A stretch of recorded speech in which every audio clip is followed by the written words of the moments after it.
No problem. Good morning, everybody.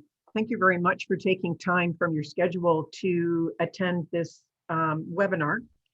There's a bit of detail in it, so I might go quite quickly over some areas so that we can get everything in before the time limit and allow time for answers.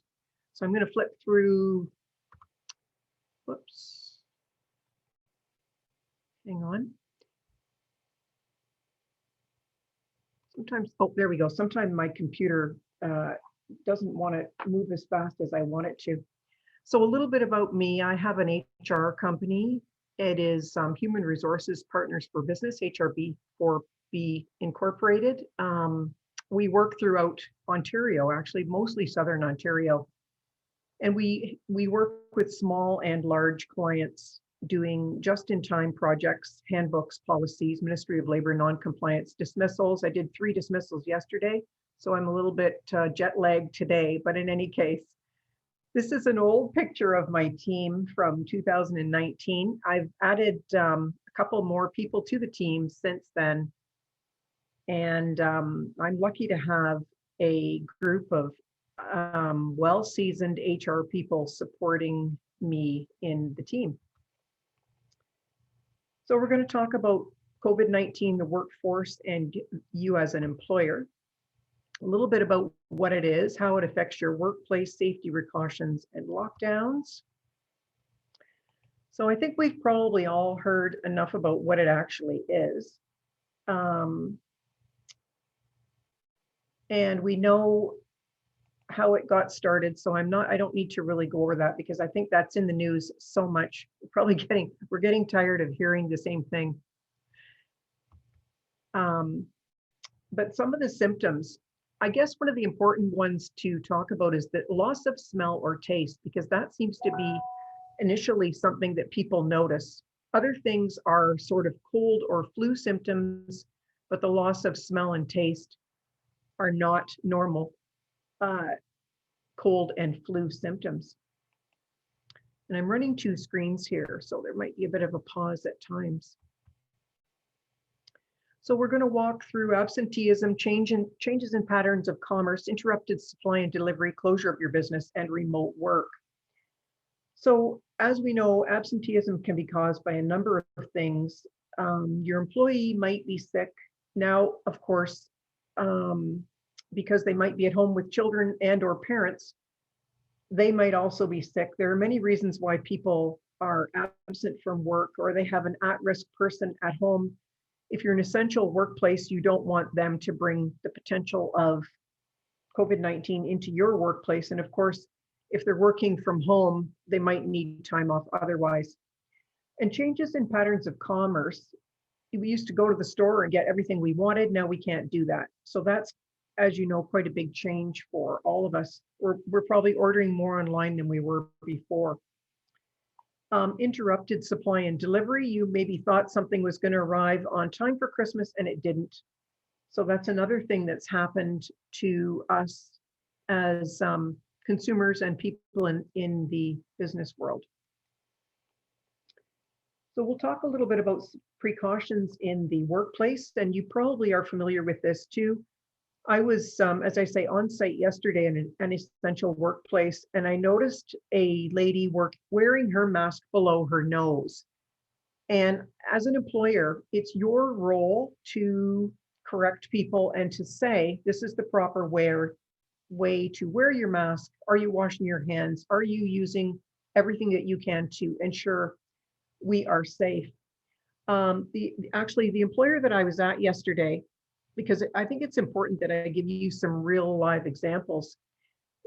Some employees called the Ministry of Labor, and the Ministry of Labor came out Thursday last week. And the finding was that, or the non-compliance was that not everyone was wearing a mask and not everyone was social distancing. This employer had given people verbal accommodations for not wearing a mask. And that means that somebody came in and said, I have asthma, I'm not wearing a mask. I highly recommend that you do a written accommodation if that's the case in your workplace, because first of all, to get the accommodation, the employee should have a valid reason Um, and if not, you don't have to give the accommodation. Anyway, there's a lot about that because it's quite an up-to-date thing with the Human Rights Code. Another thing to think about at work right now is stress. People are working longer hours than before because they can, because they're sitting at home. Heavy workload, job insecurity, conflicts. Stress is leading to depression, sleeping difficulties, problems with concentration. I was on a meeting last night too with several HR professionals, and 3 of them said they were more stressed than they can remember being in the past. So I think that your employees are the same. So we need to be aware of that.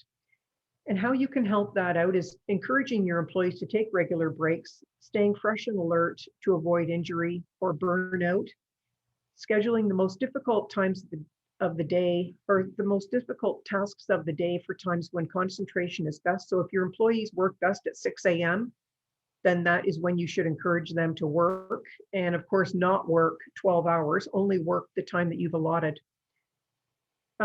Think ergonomically. People are sitting in office furniture. They're sitting in furniture that they don't normally work from.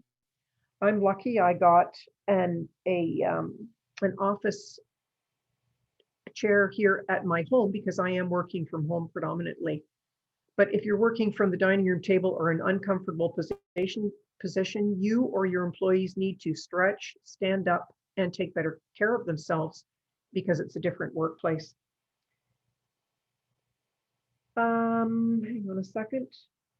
Talk over concerns with your employees. I think it's important that you communicate more than ever and say, how are you doing? Finding out that these ladies in my group last night were experiencing high levels of stress because they're not interacting with other people. They need somebody to talk to. And for your employees, it might be you, if they don't have other people in their lives to talk to. So we know the restrictions are in effect for all of Ontario or at least in our area, from the 26th to February 9th.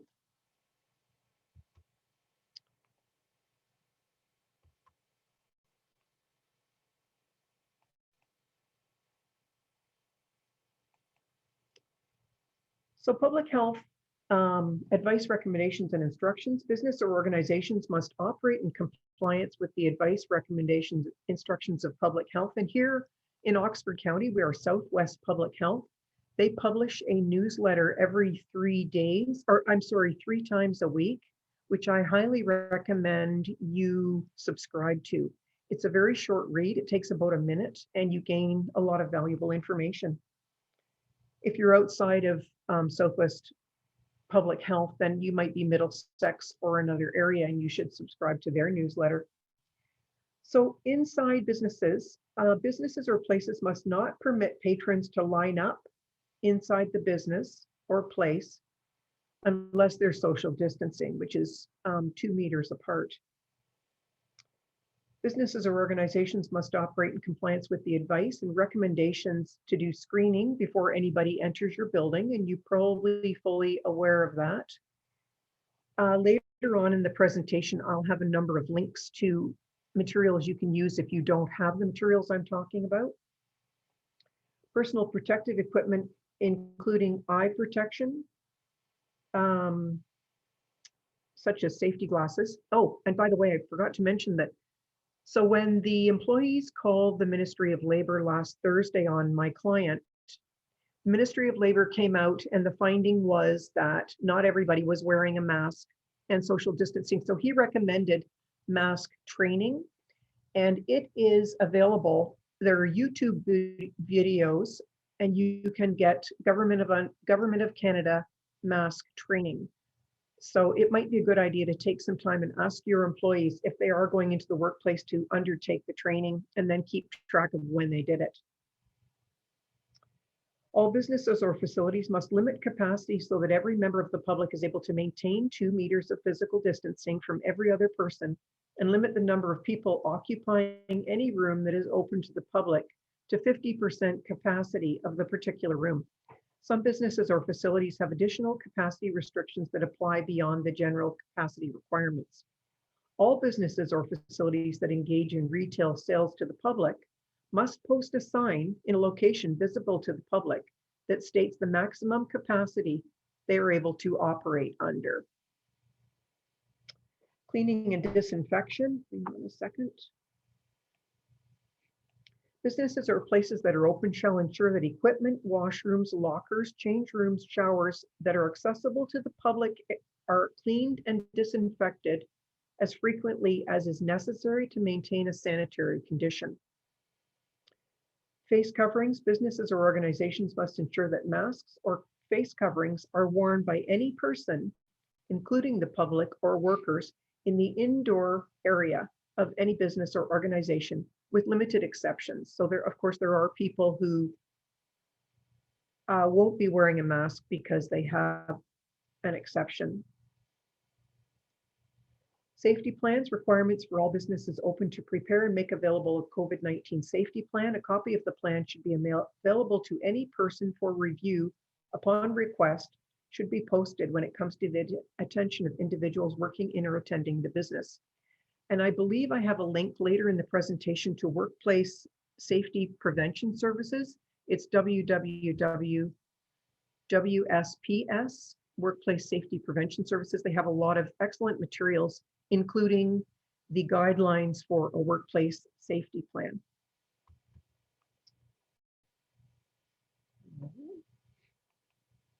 So now we're going to talk a little bit more about personal impact, changes at work, and fear and anxiety.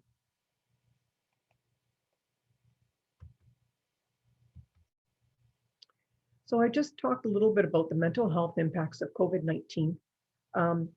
We see that they have been and will continue to be significant and widespread around the world. Individuals are continuously required to adapt to their daily lives.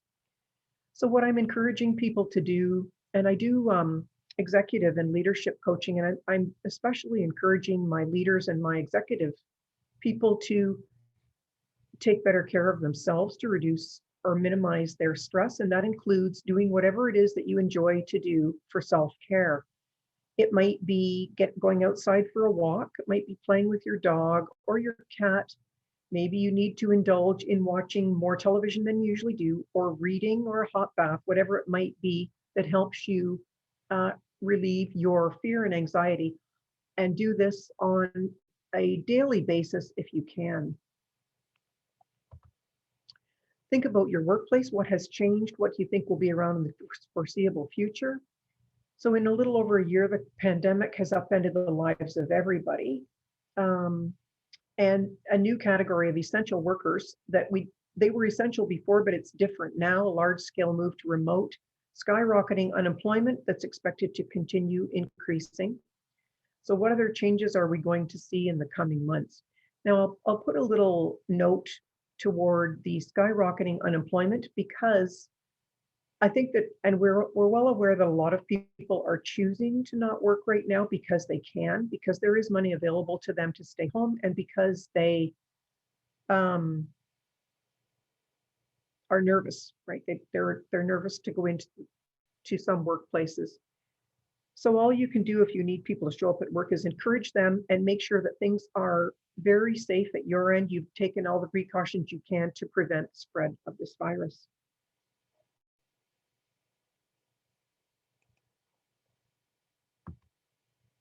So reconstructing how work is done, deciding people go to work or work comes to people, redesigning workplaces to support priorities, resizing the footprint creatively, policy and procedure update.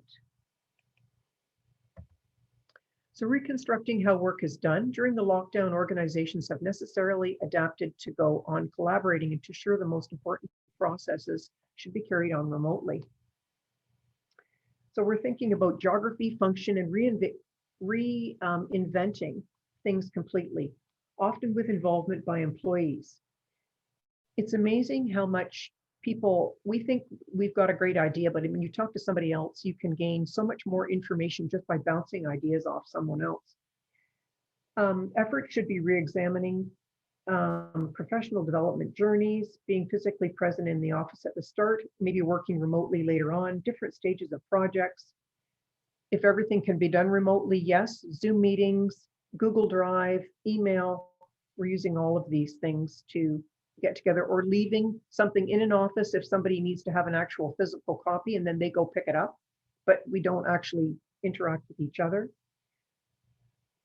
Oh yeah, digital whiteboards, things like that. Organizations should be reflecting on their values and culture and on the interactions, practices, and rituals that promote better culture. I'm encouraging all the clients I have to thank people more for working remotely, to thank them more for still being engaged in doing their work during these challenging times when they might have little ones at home, or even public or high school kids. They're walking in the room. There are many more challenges than we're used to having. A company that focuses on developing talent should ask whether small moments of mentorship that happen in an office can continue spontaneously in a digital world. So that means you can say to your employee, if you're working remotely, let's have a 15-minute coffee break. Can we do that at 2 o'clock? And during that coffee break, you don't discuss work, you discuss their life. How are you doing? Are you okay? Are you nervous about anything? How's your mental health? You can bring right out into the open how you're doing, which shows a caring attitude as an employer, and that builds tremendous culture.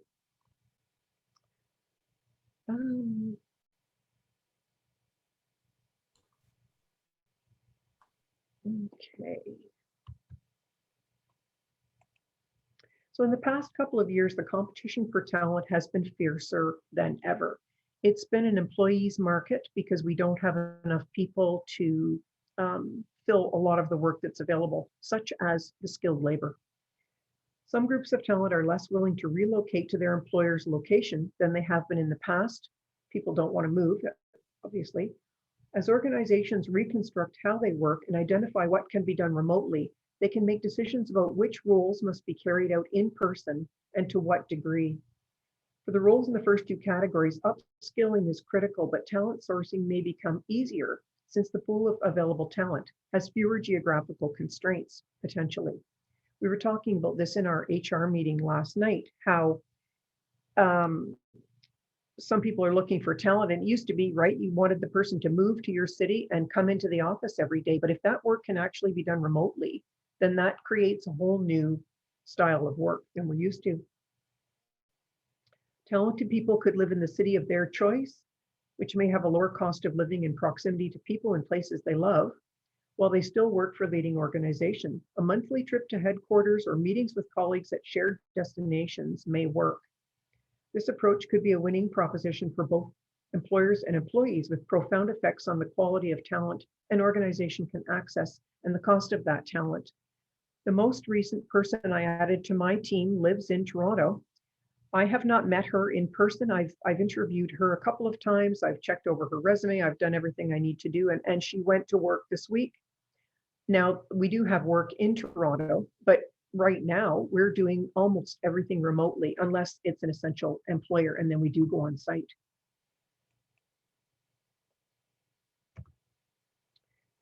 So in permanent implications in the workplace, organizations could create workspaces specifically designed to support the kind of interactions that cannot happen remotely. If the primary purpose of an organization's space is to accommodate specific moments of collaboration rather than individual work, 80% of the office could be devoted to collaboration rooms. I'm saying like more boardroom type setups than individual offices.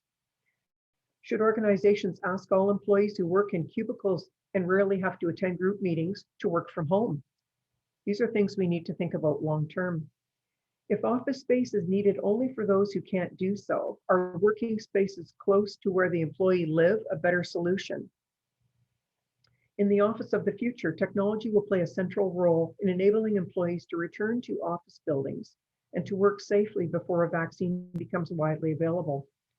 Organizations will need to manage which employees can come to the office, when they can enter and take their place, how often the office is cleaned, whether the airflow is sufficient, and if they're remaining sufficiently apart as they move through the office space.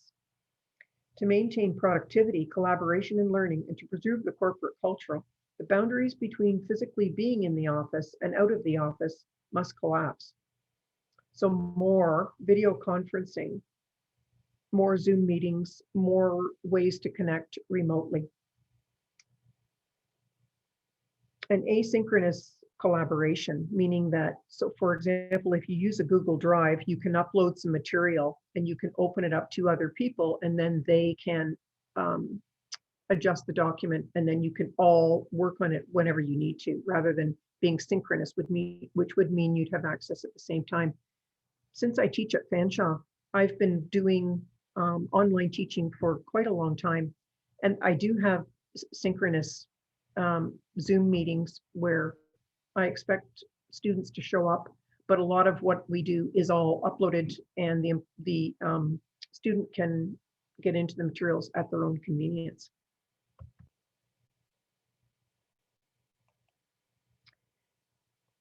In any case, the coming transformation will use a portfolio of space solutions, owned space, leases, flexible leases, flex space, co-working space, and remote work. Before the crisis, flexible space solutions were a problem.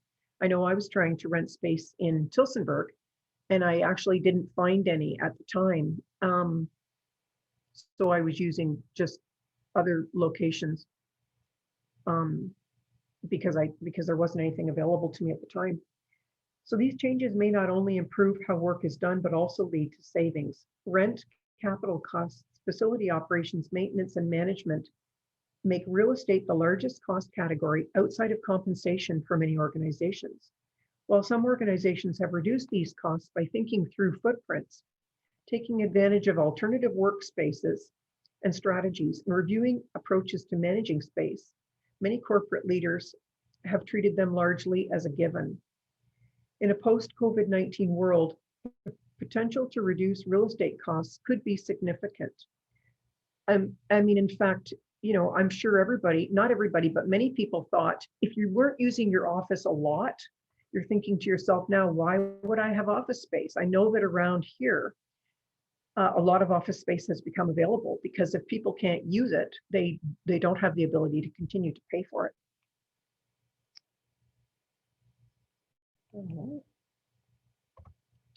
So where appropriate, employers should be developing policies and procedures for immediately isolating people who have signs and symptoms of COVID-19 and train workers to implement them. Develop, implement, and communicate about workplace flexibility and protection.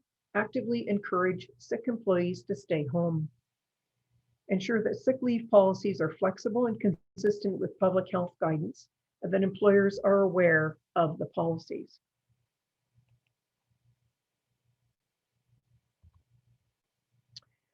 Interesting, when we think about the future, working in an office could be a status symbol if most people are able to work remotely.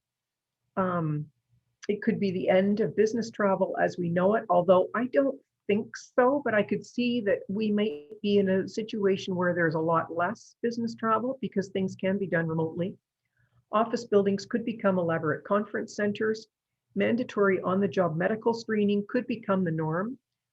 Coworkers could become closer because they can connect by Zoom more often or texting, emailing. Fashion-ready masks could become wardrobe staples, and we're already seeing the glittery masks, the smiley faces, and of course the logo masks. Standard 9 to 5 office hours could become a thing of the past. I know for my team, we're having our staff meetings at 7 p.m. at night so that everybody can actually work with our clients during the daytime, and then we can have our meetings at night outside of client hours. So following the pandemic, it's likely Canadians will split their time between working from home and a corporate office. With more people working remotely, companies may open regional hubs or provide access to co-working spaces. As we said before, corporate headquarters may become a status symbol for companies that still have the budget and a workforce big enough to warrant pricey real estate. The interesting thing is, I know some people who have moved farther from large cities because they can, and they are planning to work remotely basically permanently and only go to the office as needed, maybe once a week or once every other week. It makes me wonder if price of real estate will go down in major cities. where it's been so pricey. And but I mean, if things are becoming less attractive to people to go to the city, then we might see a real change in the price of real estate. And as travel of all kinds is halted, telecommuting is adaptable at scale, and companies attempt to cut costs and balance their budgets. I know personally, I had a Zoom account before, but now I have the paid account because I'm doing so much more Zoom meeting than I was before. Companies will learn that some business travel is unnecessary and can be done via video meetings. Normally, I would go on site 9 times out of 10 to meet with an employer. But of course, now employers don't want me coming on site unless they're an essential employer. So most things are happening by Zoom, saving us gas money, saving us travel time, saving us perhaps our attire that we normally would wear for work. Good.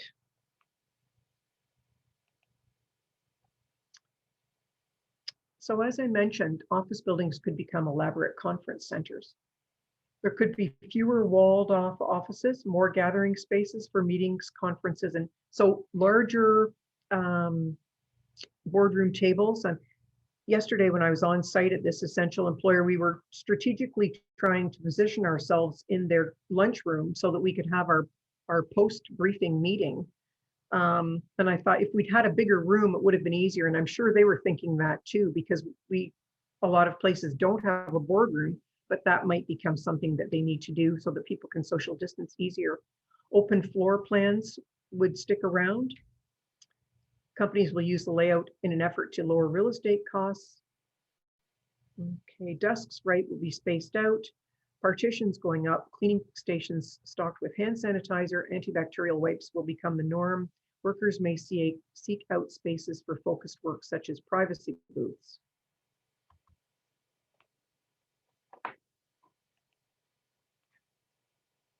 Yeah, and mandatory on-the-job medical screening could become the norm, at least in the foreseeable future, till we know things are really under control. And I know we're getting there, but I don't think in Canada we're getting there quite as quickly as many other countries are getting there. So if there's one bright spot to the pandemic, it will be how the impact of the future of work has changed, strengthening personal relationships we form with colleagues. And that would be done by interacting more often in Zoom meetings, perhaps than meeting with people before. Maybe you were sending an email to a colleague before, and now you'll say, let's just have a quick Zoom meeting. And for 15 minutes to a half an hour, you can put your documents on the screen and you can have your meeting and you can share information face to face, which is more personable than sending an email. Workplace friendships could flourish among colleagues who relied on each other during the pandemic and got to know each other on a more personal level. It's an opportunity to build more team than you were before by encouraging people to interact more remotely. Business casual will likely remain the norm in offices. 2 new types of apparel will also spring up. Rise from home office wear and face masks. Right? We talked about that. Workers who video conference frequently may retool their wardrobe to be camera friendly, more bold colors, large scale patterns, clean lines, fewer neutrals, small prints and frills. I'm not sure if you can see my orange wall behind me. At the beginning of the pandemic, it was beige, but I thought, it's time to beef things up. So we went to the burnt orange wall with my wild artwork there, just to make life a little bit more interesting for the people at the other end of the screen. As professionals juggle the demands of work life and home life in the same space, many employers have relaxed rules about starting and ending their days at a set time. As long as your employees are available to your clients as needed, if they need to work after the kids go to bed, or maybe it's Saturday, whenever it is, however it might be, it's good if you can be flexible. Although I wouldn't encourage them to work too much overtime if you can help it. And of particular interest is the impact on the most vulnerable workers in our communities. These include new Canadians, Indigenous individuals, individuals with disabilities, Parents tasked with both working from home and educating their children, those in remote communities, those without access to the internet, and those in precarious employment.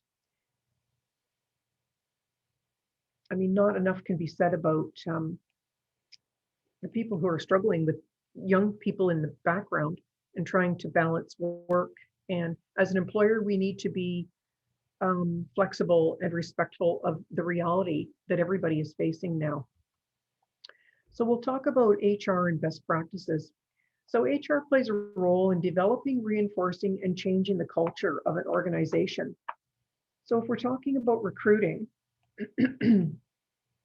making changes in the workplace can be hard, but embracing change in a pandemic is the best you can do.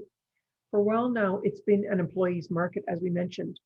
Due to the pandemic, tables have turned. We're seeing it to become more of an employer's market, although this isn't going to happen until funding for people to stay home and people are less nervous about starting a new job happens.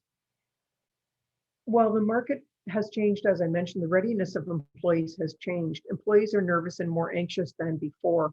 It's important to show new candidates that their company is ready and that you're compliant with everything that's happened or with everything that's happening. Making sure you have sanitizer at your door, masks available to your employees. These essential workplace I was at yesterday, he had the Lysol out, he was spraying the bottom of our shoes. First thing he did, we went into one of the areas and he said, here's the Lysol, spray the bottom of your shoes. I guess that's one of the dirtiest areas. If you're out walking anywhere, specifically in a store, you're picking up the virus on, or the RNA on the bottom of your shoes. So I'm going to talk a little bit about building a strong HR infrastructure. So when you have strong HR infrastructure, you are compliant with employment law, your risk is reduced, and your employees perceive a strong and healthy workplace. So the HR infrastructure that we recommend and that we support includes offer letters, employment contracts, a strong onboarding system, orientation plan, performance management, policies and handbooks, training, team building, ongoing leadership development, and job satisfaction engagement surveys, things like that to build strong culture. These are all areas that HR professionals can help with, and actually our company specifically does that. Policies and procedures. Being compliant is a key success factor when running any business, whether it be compliance to the rules of your business or compliance to employment law. And when it comes to updating policies and procedures, once you've got them in place, people think, yes, I'm now compliant. I don't have to think about that. But you should revisit them annually because things change in the Ministry of Labor, Employment Standards, things change, Human Rights Code. We just worked with our employment law partner to settle a lawsuit in St. Thomas, and it was about diversity. And the Human Rights Code has changed. And I don't know that employers even realize that through this change, it was about him, her, they, and the individual identified as a they, and they continued to call her when she was actually a they. So she got an employment lawyer and we did settle the suit, but she actually won the suit. So the laws are changing constantly. We need to be aware of this. Training needs to be done when you update policies, when you do anything, and actually monthly staff meetings are a good idea to discuss whatever's going on with your business anyway. Training is the best way to ensure you limit risk in the workplace. This includes a wide range of risks such as psychological, health and safety, and the risk of turnover. By implementing training, it shows unity between employers and their employees. It also shows employees how to work confidently and make educated decisions when they are faced with a problem. We have we sometimes do applications for funding for training through Canada Ontario Job Grant as well. We've been successful with that if you were looking for funding for training. So remote work policies, how to plan for the future, and the role of business and employers in responding to. So as an employer, establish that you have the right to impose work from home when it's necessary based on government guidelines or businesses. Oops. Oh, no, we're good.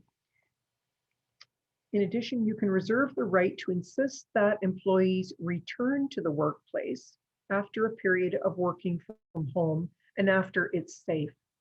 So let's say that the lockdown order is lifted at the end of February. I don't know that it will be, but let's just imagine that March 1st, the lockdown order has been lifted and you would like an employee or some employees to come back to work. If that is in your, if that is in your policy, then you'll be able to enforce it. IP, privacy and security, protect your intellectual property rights and ensure that privacy and security concerns have been addressed, including specifying the remote access procedures as well as the confidentiality obligations when speaking with clients or customers while working from home, where other family members might be able to overhear the conversation. You should also have policies to address confidentiality of electronic information. Where is it being kept at home, including basic issues such as who else has access to the computers that you're using with confidential information on them. Expenses and reimbursements, consider what equipment an employee may need to work from home and whether you will be providing it, reimbursing the employee for the cost, or whether the employee will be responsible for obtaining it. I have a client in London who actually the employee's been working remotely for over a year. They bought her a desk and a chair to work from home. I'm not saying that every employer should do that, but if you think that long-term remote work is in the future of your employees, it's something to consider. Each jurisdiction across Canada has legislation outlining minimum standards that employers must comply with. In order to ensure compliance with the minimum standards, employers should consider how hours of work or overtime will be monitored and compensated. And human rights issues. So employers have a duty to accommodate requests for accommodation based on grounds protected by the applicable human rights legislation. For example, as I mentioned before, if someone has asthma and their doctor has said that they can have an exemption from wearing a mask, then that would be an accommodation which would be approved under the Human Rights Code. But somebody who says, I don't like masks, they make my face sweaty and itchy and they make me sneeze, that would not be an accommodation that you would have to allow if you are if you have a policy in place. So employers need to be mindful of unique health and safety concerns that may arise due to working from home, such as back pain, as I mentioned before, back pain from working on a couch or the wrong chairs, allowing people and encouraging people to walk around. Consequences of violating your remote work policy. Specify the potential consequences of violating while retaining the discretion to implement various forms of discipline as appropriate. I would have to put some thought into what the appropriate discipline might be in that situation, but if you have a policy, you want to be able to enforce it. Communicate and train employees on the policy in order to ensure that it's successfully implemented. Review your existing contracts and policies, reviewing employment agreements, collective agreements, any policies that ensure your ability to require employees to work from home is not unduly restricted, and to ensure that policies are practical and effective in addressing issues that can arise when remote work is requested or required due to the circumstances. I know how tricky and stressful it can be to create policies. And again, if you need help, my company is able to assist you with that.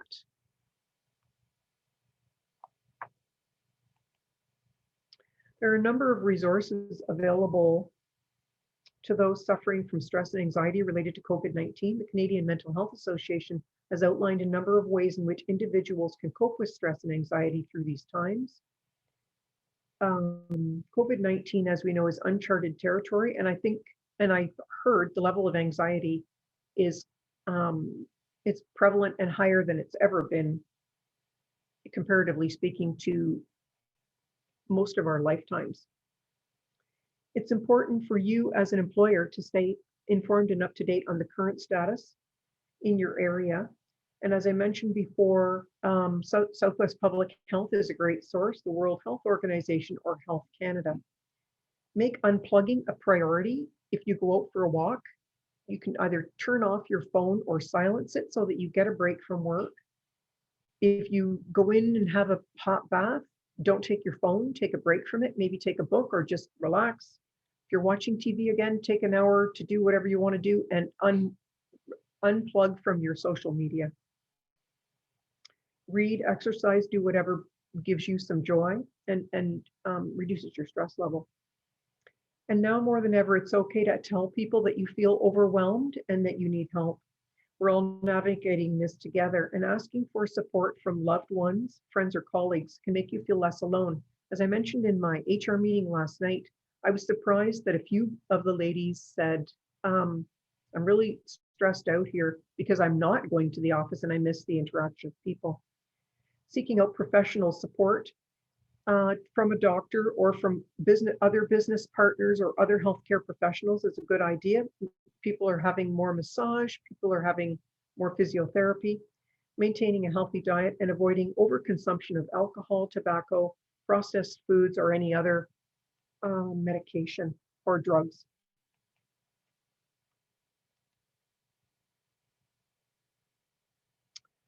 So again, keeping in mind feasibility of social distancing in the workplace, ability to stagger employee shifts, right? Maybe your group used to have lunch together and now you need to stagger that so that you have room in your lunchroom.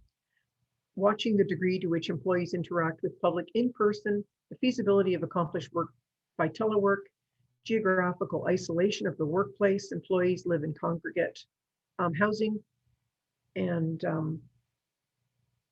just being mindful of things that make people more nervous than they were before.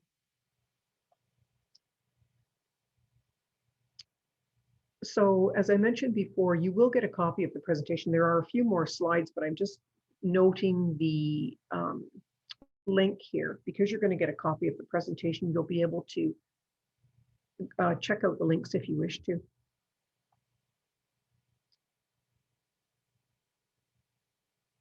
So all employers should implement and update as necessary a plan that is specific for your workplace. The Ministry of Labor can actually ask you if you have a plan in place if an employee has made a complaint. So as I mentioned before, WSPS, www.wsps.com, they have a template that you can use. You need to fill in the areas specific to your workplace. It includes control measures to eliminate and makes you think about ways to do that so you've got a plan in place. It's great if you can talk to your employees about developing the plan or maybe delegate it to somebody who works for you because your employees want to be engaged in safety.